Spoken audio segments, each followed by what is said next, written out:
In 1986, writer-director cinematographer Claude Lelouch returned to Anne and Jean-Louis in a sequel, A Man and a Woman 20 Years Later. Anouk Aimée and Jean-Louis Trintignant returned to play the same roles as in the original.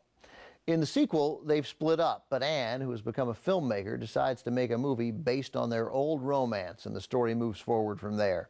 It was not as successful as the original, but it's worth seeing if you enjoyed the first one.